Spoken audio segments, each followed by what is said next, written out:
Hi, Hari Prasad. Good evening. Good evening, ma'am. Is JP attending?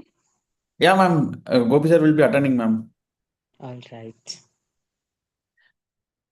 Ma'am, Tell me, ma'am, nothing, ma'am. I have planned to go into non-infectious discussion, ma'am. Uh, in the is it, sense, ma'am, neurological causes of fever.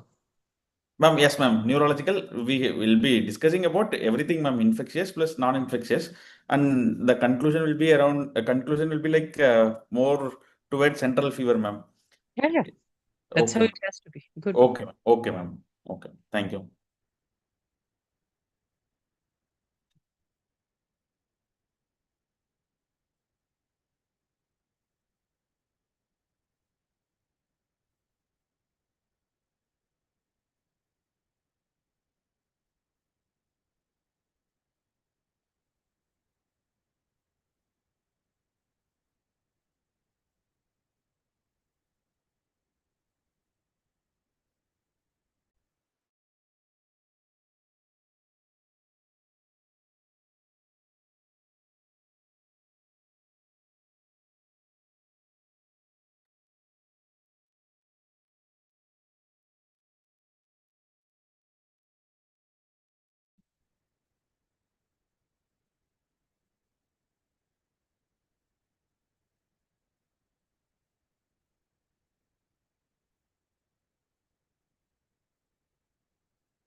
Hi, Vasudha. Nice to see you.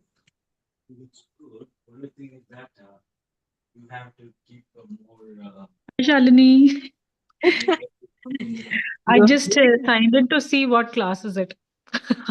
I'll tell you. I'll break all the suspense for you. It's only fever. You may leave now. No, I won't leave. I'll stay for some time.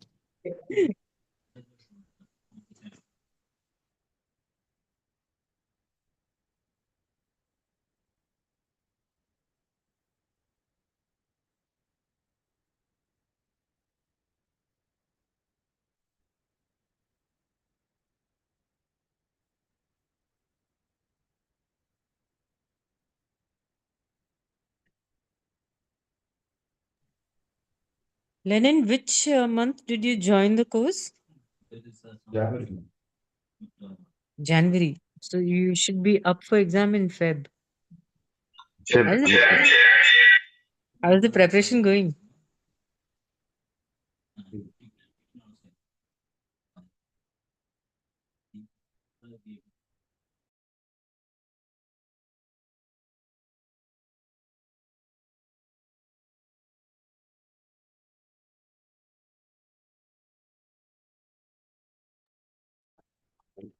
Preparations are going, ma'am.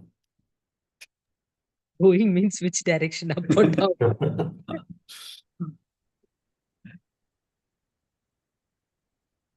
Okay, we are going to start recording. All right. Shall we start then? Yes, ma'am. Yeah, I'm starting to record.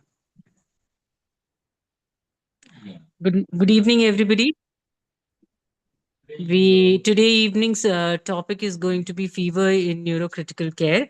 So, Dr. Hari Prasad will be presenting case-based discussion. Let's start with it. Hari, you can start. Yeah, ma'am. Good evening. Good evening, everyone. Uh, Today we are going to discuss about the most important topic in neuro ICU. Most of the patients, the 70% of the patients admitted in our ICU will be encountering with fever. It is very difficult to distinguish between infectious and non-infectious. We'll be going into case presentation. Uh,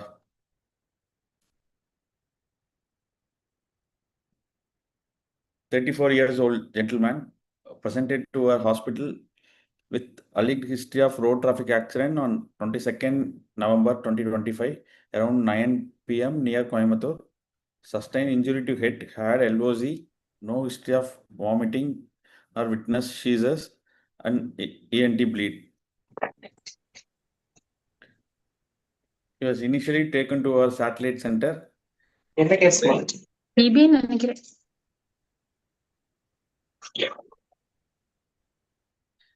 He was initially taken to a satellite center, and at presentation to the emergency, his GCS was around E1, V2, M1.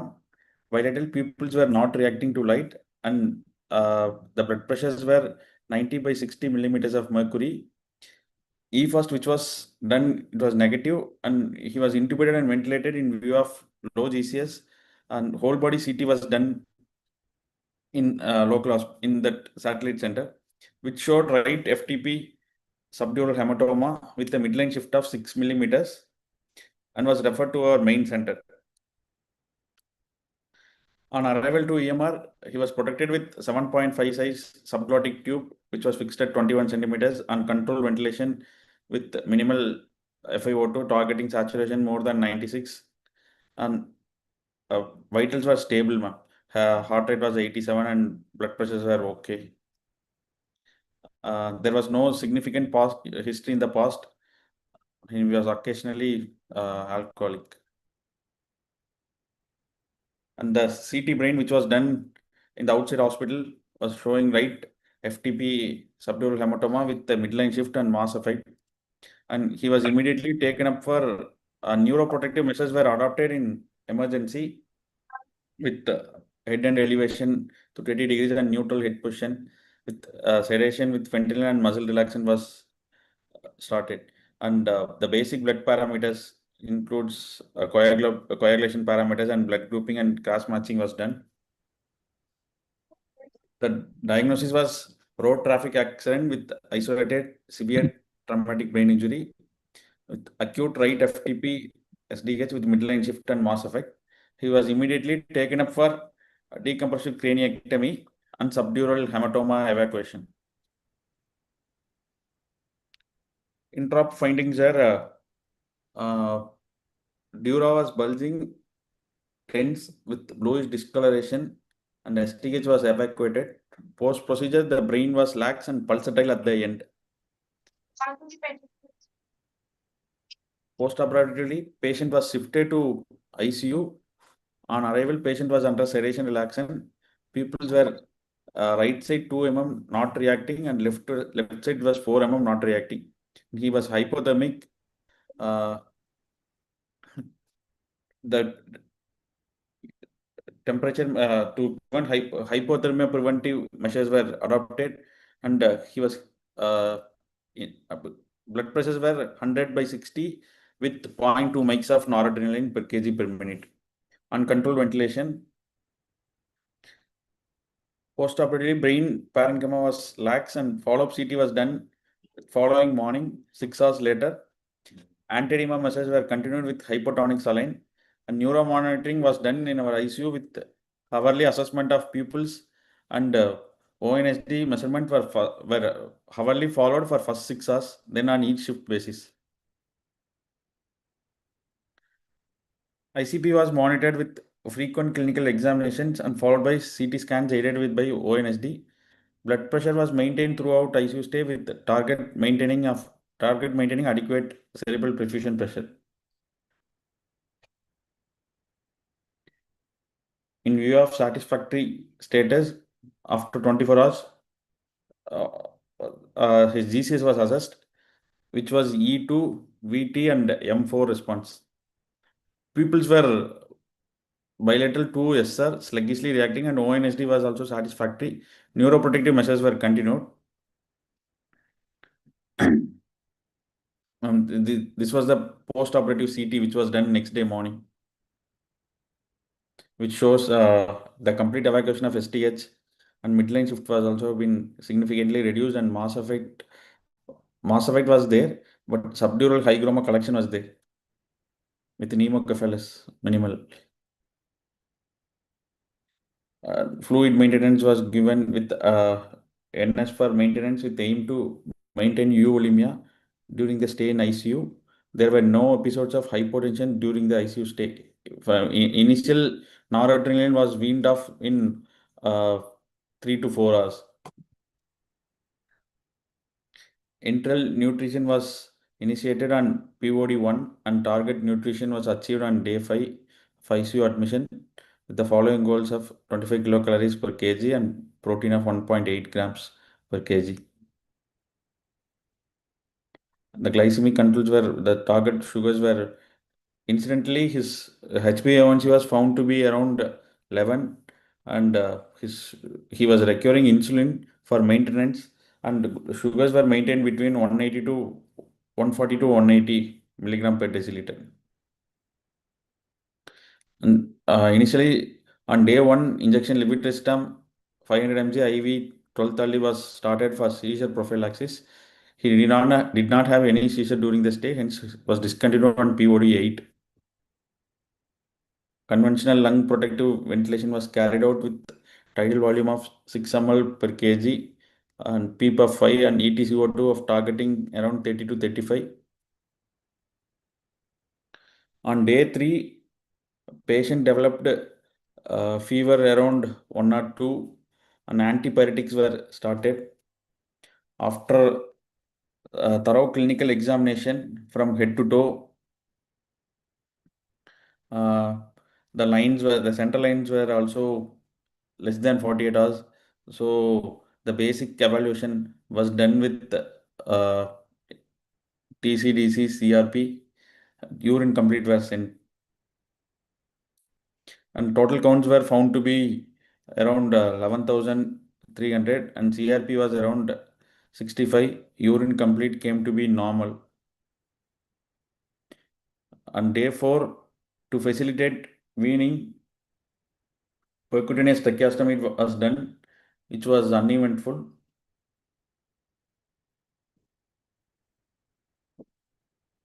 Again, on day 5, patient was having persisting fever more than 1 or 2.5 degrees Fahrenheit. And he had a GCS drop also from withdrawal to extension. Pupils were equally reacting and follow-up CT brain was done on that day in view of GCS drop, which showed no significant changes. Again, on day 5, the basic blood parameters along with procalcitonin, 2 set of blood cultures were drawn. Urine complete was done again. Chest X-ray was done, which doesn't show any new infiltrates. Neck stiffness was present. So we have after withdrawing cultures, we have started on broad spectrum antibiotics and CSF analysis was done. And the reports were like WBC was around 100 cells, protein was little bit elevated, and sugars were normal. The CSF sugars were around 86, and corresponding sugars were around 182. Lactate was also around lactate was little bit elevated, around 37.8. Surgical site was also clean. There was no discharge or any infection was there in surgical site. DVT screening was done, which was turned out to be negative. Thrombophlebitis, sinus evaluation, thyroid profile evaluation was also done, which was normal. Cortisol levels were found to be normal. Drug chart has been reviewed. Any drugs causing fever have been ruled out, and ultrasound abdomen was also done, which was normal. And the cultures which have been sent uh, turned out to be negative.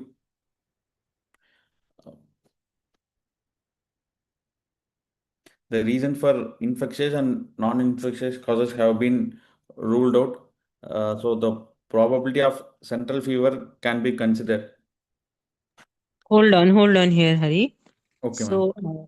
how you said a whole lot of investigations that you sent for to rule out the infections and non-infections. Tell us in what protocol did you go about checking out what was your differentials for the source of infection and how did you go about ruling them out? Ma'am, the once the infectious versus non-infectious, we have ruled out, ma'am. The infectious causes would be No, no, uh, no. Start with the fact that you had fever on day 3. yes, ma'am. What are the possibilities at that point? This is a patient who's had a decompressive craniectomy on first day.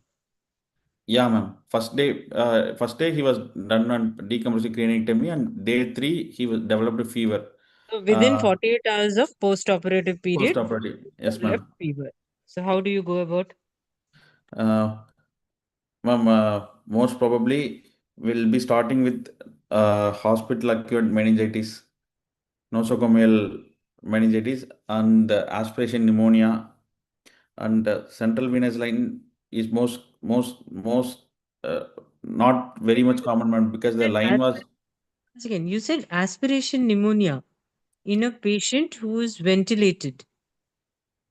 Why will he Sir, aspirate? at presentation, he was his GCS was low initially when he was presenting to local hospital.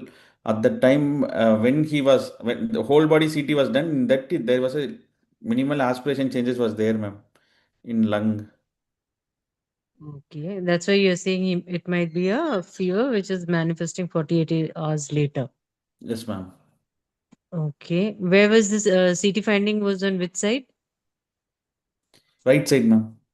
Okay, right lung, base of lung, you have features, so you're thinking of aspiration. Yes, Okay, ma'am. next. Next would be nosocomial meningitis. Uh, Nosocomial meningitis within 48 hours of starting no, infection. post-surgical meningitis, ma'am. Exactly. Post surgical meningitis within 48 hours. Doesn't sound good for your infection control, man. Probably, ma'am. Uh, How do you um, rule it out? Neck stiffness. Uh, You said you had tracked him. yes, ma'am. Just tracked patient. How will you assess neck stiffness? Your reflection of the neck is limited by the presence of track, and he will definitely have pain if he was off sedation. Yeah, ma'am. How are Uh, you going to assess neck rigidity? Ma'am, it is little. It was so we have done CSF analysis, ma'am. Before that, what did you do? So, what I'm Um, trying to tell you is in a tracheostomized, sedated patient, clinical signs of meningitis is very difficult to elicit. Yes, ma'am. So, before doing LP, what do you have to do? Any imaging, Correct. MRI, CT CT. is enough. What are you looking for? Um, uh, any increased signs of ICP. Yeah, Uh, basically, your LP and the CSF drainage should not lead to a uncle herniation, Ankle head. Okay, ma'am. tonsil herniation. So, raised features of ICP should have been reduced compared to the presenting CT. In that case, you're safe to do a LP. LP. How Okay. you said LP, you had WBC of 100. Yes, ma'am. You didn't mention anything about RBCs. Ma'am, RBCs, RBCs was around 50 cells, ma'am. But in post-traumatic STH patients, it will be little bit difficult to differentiate with RBC and WBC ratio, ma'am. So, So, what are the other factors which are corroborative to say this is bacterial meningitis? we'll be seeing sugars.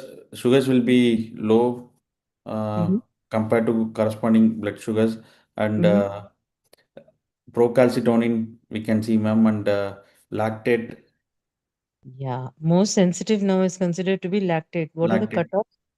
cutoffs? Less than 35, it will be non-infective. If it is more than 35, 35 hour. ma'am, Lactate 35 hour. You're ma'am, talking about CSF lactate. yes, ma'am. In our hospital, ma'am, 3.5 or 35? ma'am, we'll be measuring in mg per deciliter. And this is the most important thing, Yes, unit. I knew you were going to say that. Yeah. ma'am. So in our hospital, we'll be having a cutoff of around 35, ma'am. Mm. Procal? Ma'am, Procal 0.5. Mm. 0.2 to 0.5. Point. Literature says different things. Okay, But ma'am. these two are supposedly more sensitive than the other Other. conventionally considered parameters of CSF. Okay, ma'am. Okay, go ahead. Ma'am, all the reasons for ma'am, other infectious causes like central venous catheter and urosepsis and surgical site infections and intra-abdominal any sinus evaluation have all these things have been ruled out, and non-infectious causes are like DVT, pulmonary embolism, uh, acalculous cholecystitis. These things have been ruled out. So the probability of central fever can be considered. Yeah, so central fever is a diagnosis of exclusion. Exclusion. All the infective causes have to be ruled out before you start thinking of central fever. Then, Carry on.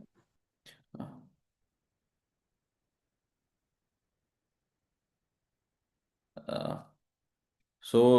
the patient was started on tablet bromocriptine, uh, 2.5 mg Q8 hourly. In view of persisting fever, it was increased up to 5 mg 8 hourly, ma'am. Gradually, in subsequent days, the fever have been subsided and weaning attempts were made, and patient was weaned to BiPAP on day 9.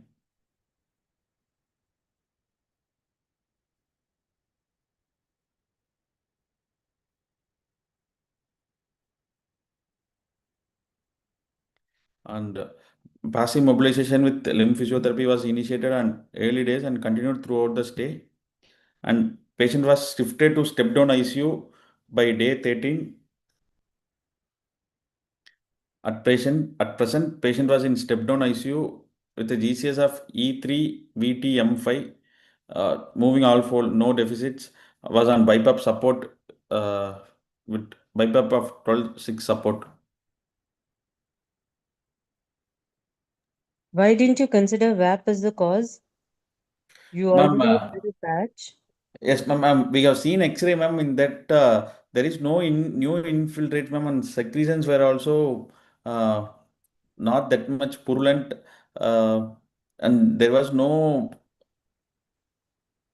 endotracheal aspirate was done, sent, ma'am, but it turned out to be negative.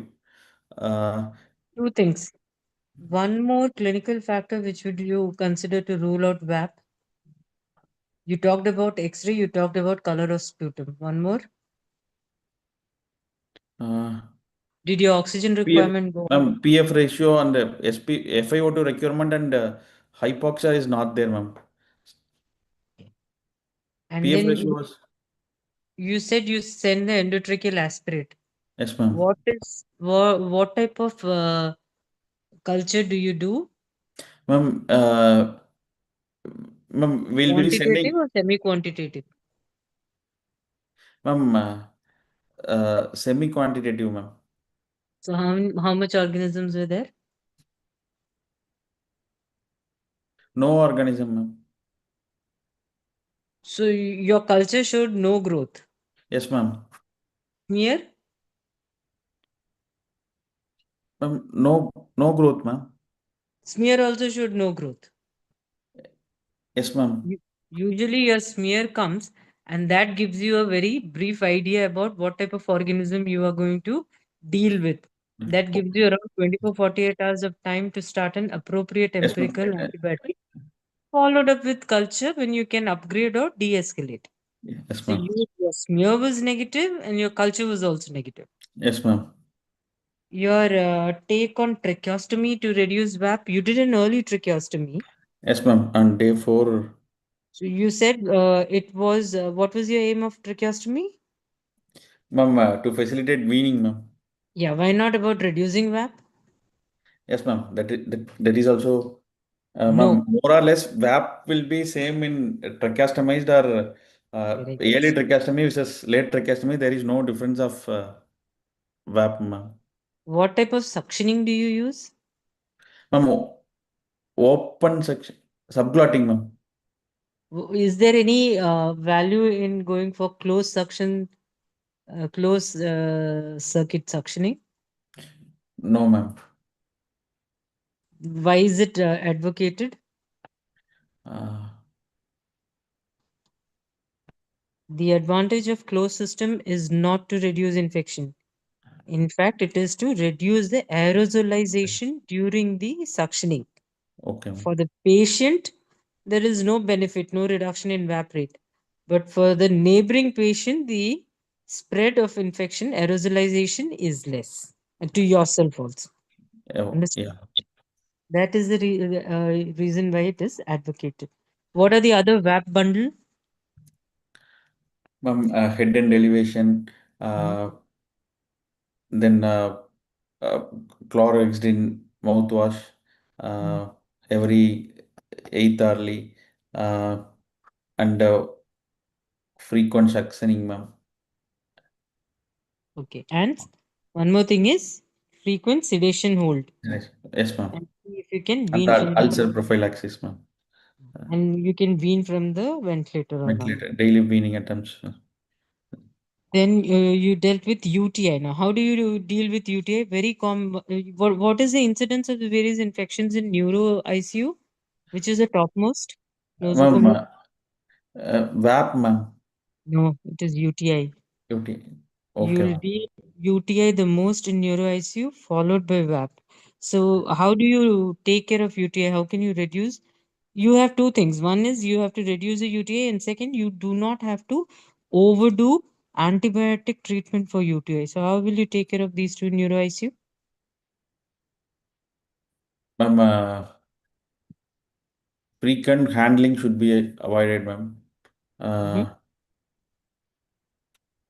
I give you and one scenario. Your it should patient be came from, uh, I'll just give you one scenario. Your okay, patient came to you okay, ma'am. hospitalized from somewhere else. Okay, ma'am. He's intubated somewhere else, he's catheterized somewhere else, Yeah, and ma'am. then comes to you. Okay. What are the precautionary measures you're going to take to prevent infection? Ma'am, we'll be changing the new catheter, ma'am. Does it help? Uh, Ma'am, no, ma'am. It is Let not it. going to help or prevent CAR-T, ma'am. But What else can be done? urine complete analysis to be done Yes. uh, to see whether there is any infections. Yeah. So do not start antibiotic Yes. empirically unless you have sent a urine routine. And Okay, unless ma'am. your routine is suggestive, you do not start. Because otherwise the chances of colonization is very high because our patients are going to be on catheter for a long time. Yes, You'll end ma'am. up using antibiotics unnecessarily.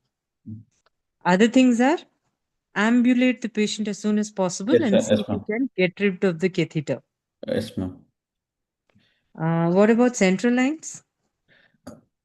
Ma'am, if the patient is coming from outside hospital, will be retaining the central line if until unless there is any requirement of vasopressor, any hemodynamic instability, will be retaining the blood culture, ma'am. But we'll see the clinical scenario and we'll take a decision, ma'am.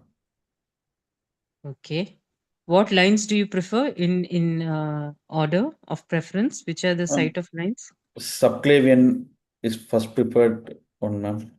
In our ICU, we'll be going ahead with subclavian, and Why do then you choose subclavian as first? the rate of infections is less, ma'am, But compared the to chances giving of Nemo. injury is more, no? Ma'am, yes, ma'am. The chance of injury is more, ma'am, but we'll be going ahead with the ultrasound guided only, ma'am. Uh, Okay. so probability of injuring any artery or Nemo is So basically, necklines either subclavian or uh, jugular. Literature jugular. says jugular first, subclavian later, and then femoral. Okay, So ma'am. that reduces. What else? Uh, What is the central line bundle? ma'am, ma'am, chlorhexidine dressing. Uh, You use all the ma'am, sterile techniques for yes, inserting ma'am. Inserting. and chlorhexidine dressing. Yeah, ma'am. What about And the hubs? daily checking of the insertion site. Mhm, Uh, then daily review of line, ma'am. And mhm, proper catheter hub care. mhm. Uh, and First and foremost, every rounds you see if you can get rid of it. yes, ma'am. So, Sure. what are the common reasons you retain central line in neuro ICU? Ma'am, hyperosmolar therapy, ma'am. Either uh, mannitol or the 3% saline. Uh, for that is the one. That is the major reason for How central many venous. lumens do you need to give that? Ma'am, will be go in our ICU. Will be following with a three lumen central venous catheter, ma'am. You said you have most of the time what you need is hypoosmolar therapy. Yes, That can ma'am. be administered from one And lumen. Then why a do you single need three lumen. lumens?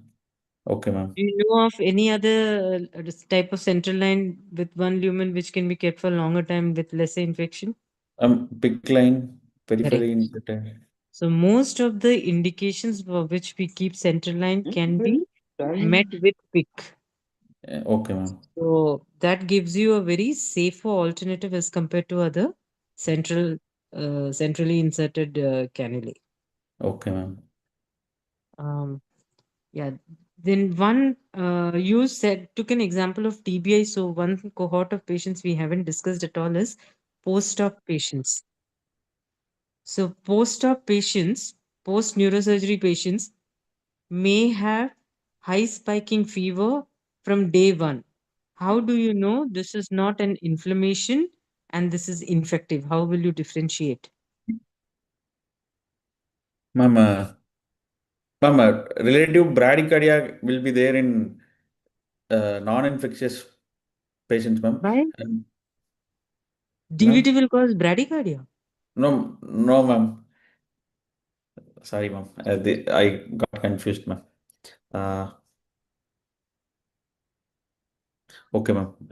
The POD one, any hemodynamic instability, Basically, you will not have any serological marker as such to tell you whether it is infectious or non-infectious. You have to go by the clinical it's in. scenario. Yes, ma'am. Usually, day one post-op fever is inflammatory causes, and Okay, you ma'am. may not cause much of a hemodynamic instability.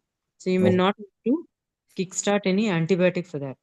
okay, Also ma'am. important is to know the type of brain tumors which will cause aseptic meningitis. Okay, ma'am. Okay. So think most of the cystic lesions like epidermoid or craniopharyngiomas, these are very likely to cause seepage of the fluid, sometimes aneurysms with seepage of blood. These can cause fever. Like central fever, these are also one of the causes for non-infectious fever. What you have to do is only symptomatic treatment. You may Okay, not need to start antibiotic. okay, And the ma'am. incidence of this is much higher in pediatric. Okay, So ma'am. pediatric, you get so worried, you invariably give antibiotic when it is actually not needed. Okay, ma'am. You haven't spoken about the need for steroid in meningitis. When do you give? When do you not give? What are the precautions you have to take with that? Uh, ma'am, ma'am, in only in community acute pneumonia, there is a role for steroids, ma'am. Okay. Uh, there is a no role for steroids in nosocomial hospital acquired meningitis, ma'am. When do you start? Ma'am, before administering antibiotics, ma'am. Mhm. How much and for how many days? Ma'am, Dexa will be given uh, 10 mg Q8 hourly for Per around, kg, how much is it? ma'am, per kg, 4 mg per kg for 4 days. okay, ma'am. The high dose compared to what we give as an Okay, anti-edema measure in tumors. okay, ma'am. But it has to be given before the antibiotic and Antibiotic. in Yes. community acquired. Why is it given? Ma'am, to penetration of antibiotics will be but Hmm. No, no, no, no. to reduce the inflammation and The sequelae of meningitis will be reduced. The yes. usually inflammatory changes is what results to cranial nerve damage and vasculitis. To reduce that, you do use the steroids. Okay, Okay. okay, ma'am. Okay, what else? Okay, suppose in your patient, you started feeds on day 2. Yes, ma'am. Uh, After 24 hours of feeding, if you were to start the fever Okay. and with loose stools, what will you take measures? Uh, Ma'am, we'll see the consistency of the stools and color, any foul smelling, will see, and whether think any diarrhea causing fever, most probably C. diff. Yeah, so you have to look for the history of antibiotics to see if a possibility. What symptomatic measures will you take soon? Ma'am, isolation, and will send a stool for C. diff toxin A and B. No, what I Uh, meant was with the diet, what can you do? How can you Ma'am, monitor? peptamine based feeds. Mhm. You were giving almost 2 gram per kg of protein. Would you want to Yes, alter? yes, ma'am. We'll be reducing the, that's what, ma'am, will reducing the protein to 1 gram. And if it is milk-based protein, you can reduce that. Okay, ma'am. What is your opinion on bolus food versus continuous food? Continuous feed?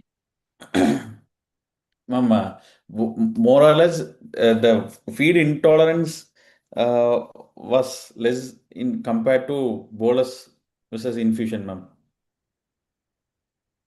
There's not much difference, but when you have a condition like this where you there is loose stool and fever and you don't know the source, which Okay, could be related to nutrition, you may have some positive by giving continuous feed rather than bolus because one huge amount of feed when given, intolerance is likely to be high.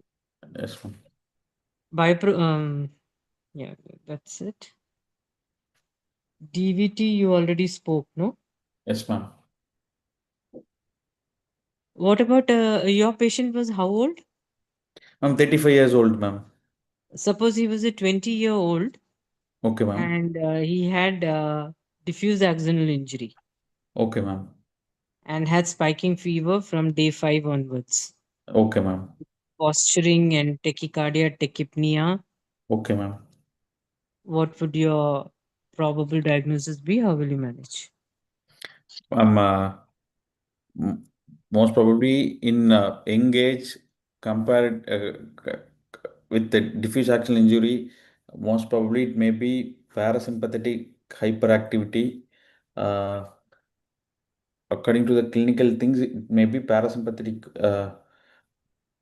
hyperactivity, ma'am. Will be managing with propanolol 10 mg Q8 How will you hourly. deal with the fever there?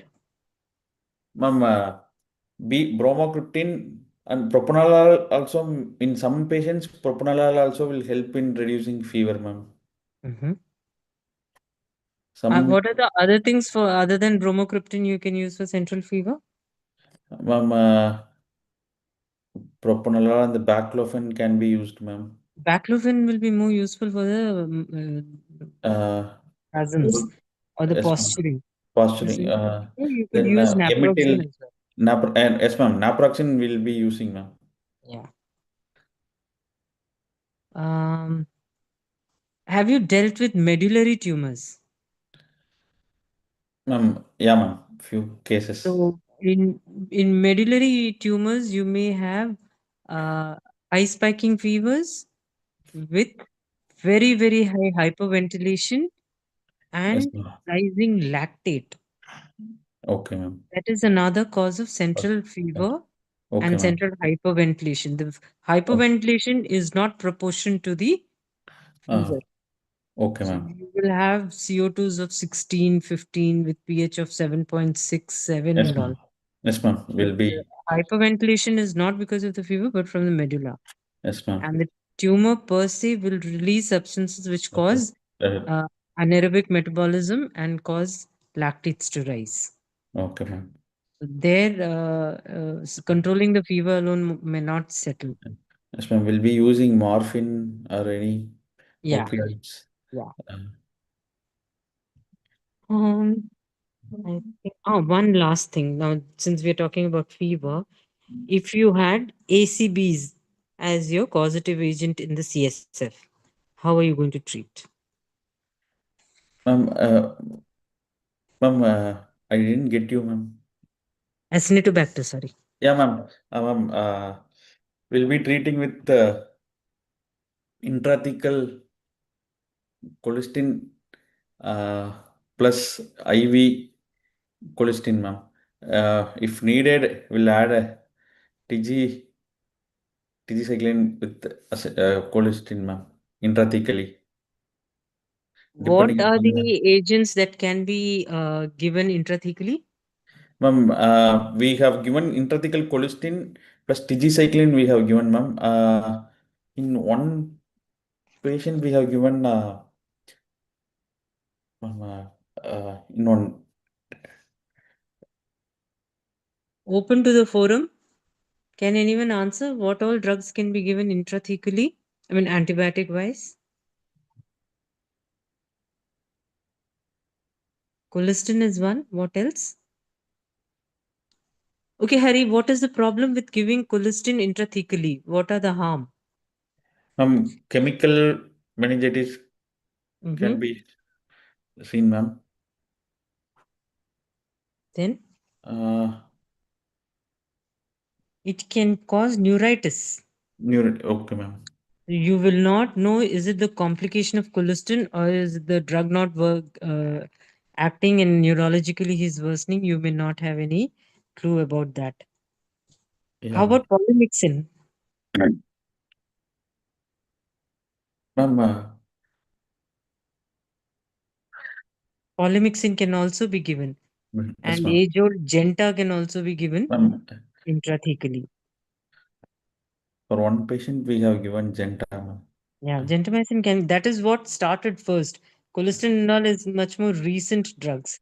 In the older times, if you had to give intrathecally, it used to be Genta.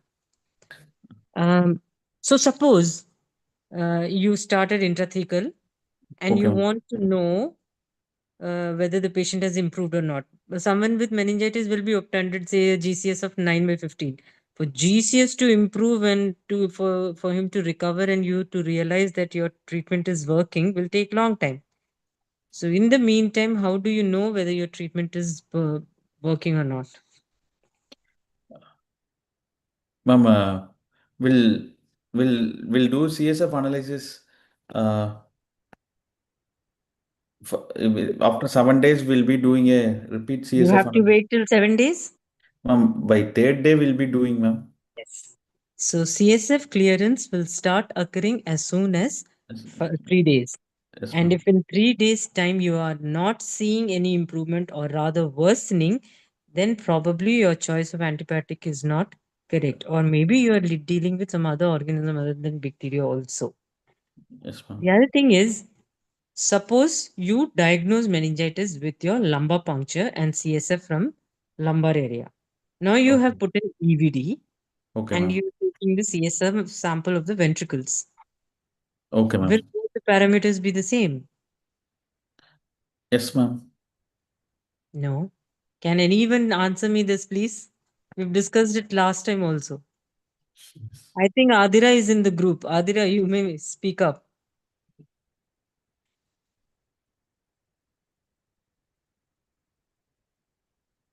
Okay, I'll rescue. Okay.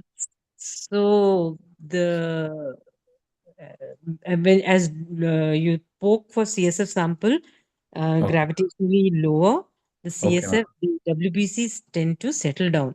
So Okay, you ma'am. may have a higher WBC count in a lumbar puncture as compared to a Yes. ventricular sample. So Okay, this ma'am. is a very common fallacy. You may Okay. think that your antibiotic is not working when actually it might be. You have to keep in mind where you have first poked and where you are Okay. taking the second sample from. Okay, ma'am. Okay. Okay, ma'am. I think I have covered everything. Dr. Gopi, are we missing on something? We have covered most of it, ma'am. Like we use for WAP, we understanding the limitation of the CPA score, ma'am, clinical pulmonary infection scoring systems. We use CPI, ma'am. If it is more than six, along with the other parameters, if the probability is pretty high, then we start initiate antimicrobials, ma'am. We use quantitative cultures in our setup, ma'am, rather than semi-quantitative cultures. And regarding VAP prevention bundles, like of late, recently they have excluded this chlorhexidine, ma'am. Yeah, Most of them. It yeah. has found to increase incidence of tracheitis and even morbidity, even mortality is also known. So they have eliminated from the bundle now chloroxyl mouthwash. We have stopped using chloroxyl mouthwash in our ICU now. Ma'am, nowadays we are not using, ma'am, with, So one more question for Hariharan, Hariprasad. ma'am. VAP is another leading cause of infection in neuro patients, especially neurology patients who are going to stay in the ICU for long. Like myasthenia, sometimes it is 3 months, 4 months stay. Yeah, ma'am. Do you prevent long-term VAP complications in neuro ICU? Something came up in NEGM recently. Ma'am, early isolation. No. What is SDD? Selective digestive decontamination. This Okay, is ma'am. an old tablet come in a new cover. It's been on for some time, Yes, but ma'am. now they have But looked at it again. And the problem is, it started with the medicines like erythromycin, tobramycin, and all, and now they say even meropenem should be given as a prophylactic agent. And nobody can vouch for increasing resistance or loss of sensitivity with indiscriminate use of antibiotics. So it depends. If your ICU has very high VAP rates and you're losing patients to VAP, then you may consider it. But okay, otherwise, there is no guideline which can tell you. It does have some value, but cannot be practiced everywhere. Depends upon what isolations you have in your ET aspirates and how burdensome is VAP for you. okay, They have Gopi, also anything? tried SDD for pancreatitis patients, ma'am. Like we tried initially, ma'am. Like somebody, as you said, like in ICUs where the prevalence of resistance is pretty high, more than 10%, it is better to avoid SDD, ma'am. Basically, they try to eliminate gram positives, gram negatives, except anaerobes and even fungal elements, ma'am, with Mhm. topical antifungal and antimicrobials, ma'am. Yeah, Uh, if your prevalence is less than 5%, obviously you can try, ma'am. But no, in India, obviously it can't be, ma'am. nobody. I don't think I've not come across anyone who's been using it. Our prevalence of XDS is close to 15%, ma'am. So Mm. we generally avoid SDDs in our institute, ma'am. Anyone in the group has anything to clarify? I didn't see anything in the chat also. Ma'am, regarding lactate and procal in post neurosurgical meningitis, ma'am, to rule out aseptic meningitis versus bacterial meningitis, Mm. what cutoff do you adhere, ma'am, for procal and lactate, ma'am? It is still not there in our biochem panel. We, according to our need, we send, no, not for all patients, only when we are in a dilemma whether our treatment is working, only then we send. And we take 3.8 as a cutoff. Our units are different, of course. Okay. So in your units, it would be 38. That is what we take as a cutoff. But I think JIPMER has in its initial CSF biochemistry panel itself, they give. Okay. I don't know what is the cutoff they are using. Mm. Now, regarding surface cooling devices, ma'am, Mm. your take on surface cooling devices. Obviously, antibiotics, like most often, doesn't settle the temperatures, ma'am. And we, Surface cooling, it is very easy to get the temperature down with surface cooling, but it is very difficult to maintain. And when you're stopping it, the controlling the rate of rise of temperature is also very difficult. okay, In our experience, we don't have IV cooling system. okay, We ma'am. have only surface cooling.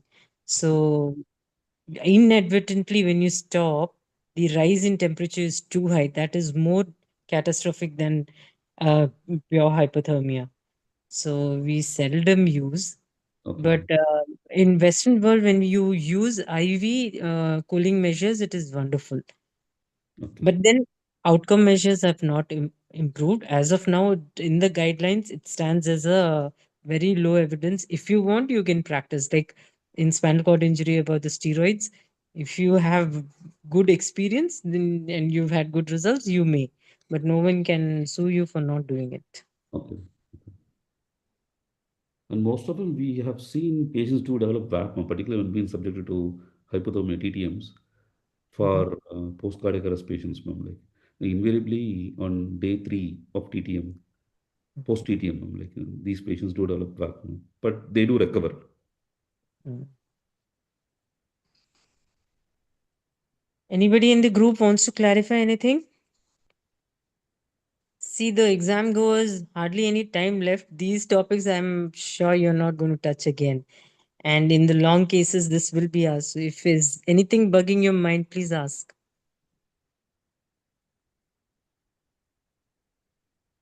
If not, we'll say goodbye. I think our next class will be in January second week. We have next week, we have a very interesting journal club. Dr. Babu Ibrahim is taking. Please make sure you attend it next Thursday. Okay, ma'am. After that, we will have Christmas and New Year to celebrate and come with rejoiced and renewed vigor to learn. So see Okay. you. See you That was again next.